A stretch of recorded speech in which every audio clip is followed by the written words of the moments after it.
y que nos va a ayudar a entender un poco lo que está sucediendo, lo que viene sucediendo. En el gobierno anterior también, porque hubo muchísimos reclamos, audiencias públicas, marchas, tratar de concientizar en relación a lo que estamos haciendo con el ambiente y lo que hacen los gobiernos con nuestra tierra, con nuestro mar.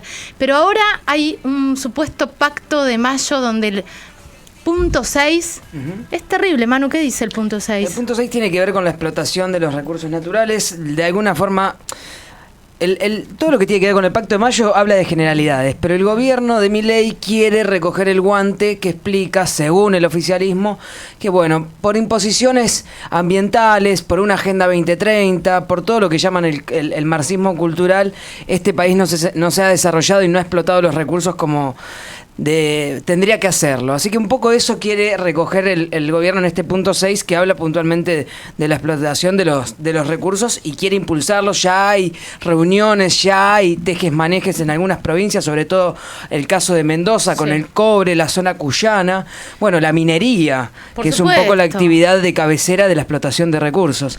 Así que Milei quiere llevar un poco a la política de minera y llevarla a varios escalones más adelante. Enrique, buenas noches. Caro, Manuel, Gise, te saludan. ¿Qué tal? ¿Cómo andan? Muy buenas noches.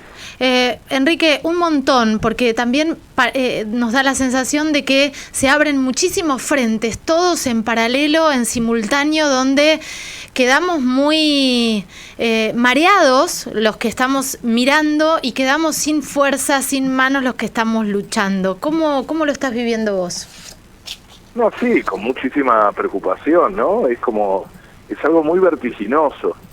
Y no nos estamos dando cuenta y van avanzando, ¿no? Vallaron Telam, la vaciaron, el CONICET lo están vaciando también, es decir, están avanzando vertiginosamente y mientras seguimos mirando. Y después recuperar derechos, recuperar conquistas sociales, se tarda décadas, O sea, que tenemos que activar ya, eso es un poco la desesperación que sentimos, ¿no? Sí, bueno, estamos viendo pasar día a día cómo nos vamos retrocediendo y retrocediendo.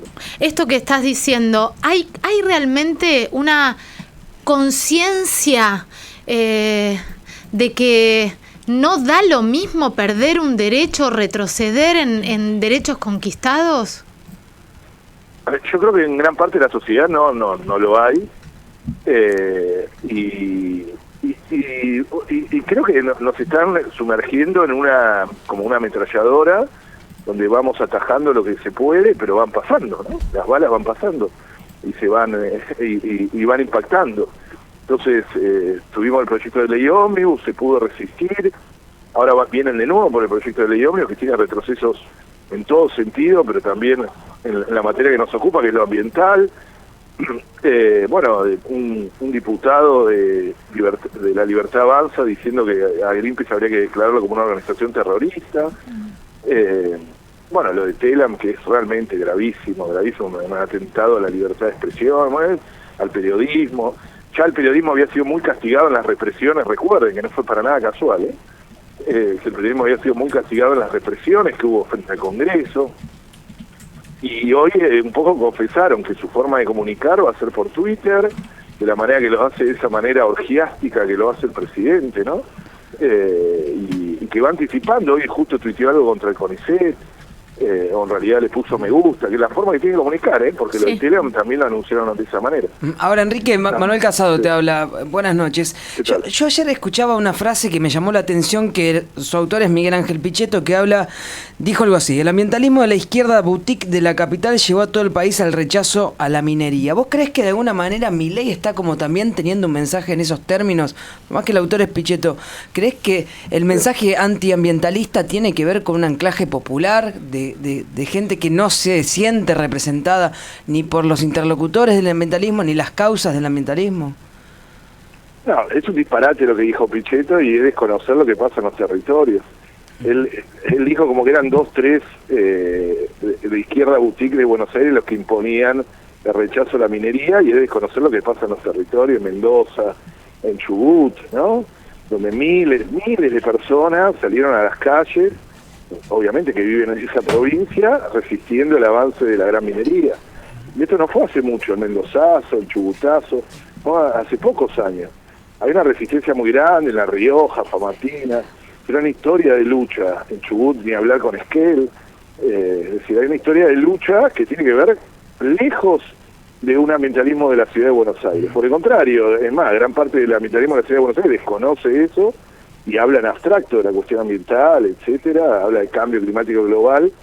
En cambio, los movimientos territoriales hablan en defensa de eso, ¿no? De sus territorios. ¿Y qué se tendría que hacer con la minería? No, bueno, hay un tipo de minería que es la gran minería, que está prohibida en 7 provincias de nuestro país por las luchas ciudadanas, que nosotros creemos que no tiene que existir en nuestro país, no tengo ninguna duda. Y sobre todo en el sur global, ¿no? Es la historia un poco del sur global, de ser proveedor de naturaleza para el norte global, ¿no? Como si fuese un destino y que no se puede discutir. Lo cierto es que los mapas de la pobreza coinciden en América Latina con los mapas del extractivismo y sobre todo la minería, en el Perú minero, en Argentina mismo, Catamarca, que es una provincia con décadas de actividad de gran minería, tiene los peores índices socioeconómicos de nuestro país. Bueno, ese es un mito a tirar, porque se habla de que sin este desarrollo seríamos más pobres, y la verdad es que ustedes todo el tiempo con informes, con investigación, traen y ponen sobre la mesa todo lo contrario. Sí, nosotros tenemos un libro del 2010 que es justamente 15 mitos y realidades de la minería transnacional para contar eso, y varios capítulos son en materia económica. A ver, lo cierto es que Argentina es un país donde el extractivismo avanza sin control prácticamente. No es que no hay extractivismo en Argentina, tenemos 24 millones de hectáreas de soja transgénica, tenemos Vaca Muerta, es uno de los lugares donde más fractura hidráulica se hace del mundo, de explotación petrolera y de gas. Tenemos minería en varias provincias, San Juan, Catamarca, Jujuy, Salta, y con todo eso la mitad de los pibes son pobres. Sí. Sí. Y la solución que nos propone es profundizar aquello que nos trajo hasta acá, ¿no? Pero la gente no no se linkea los incendios con la ley de humedales que no tenemos, no se linkea con los negocios inmobiliarios. No estamos asociando lo que padecemos hoy, los mosquitos que nos están comiendo vivos, no estamos asociando nada con nada. Lo que pasó en Corrientes de las inundaciones, no estamos asociando nada con nada. No. Bueno, es la historia de los últimos 5 siglos de América Latina, ¿no? Si el extractivismo se impone con mucha fuerza, tiene sus narradores, tiene sus defensores, y tiene aparatos de comunicación muy grandes que bueno, distorsionan los discursos o intentan cancelar al ambientalismo como están intentando ahora, ¿no?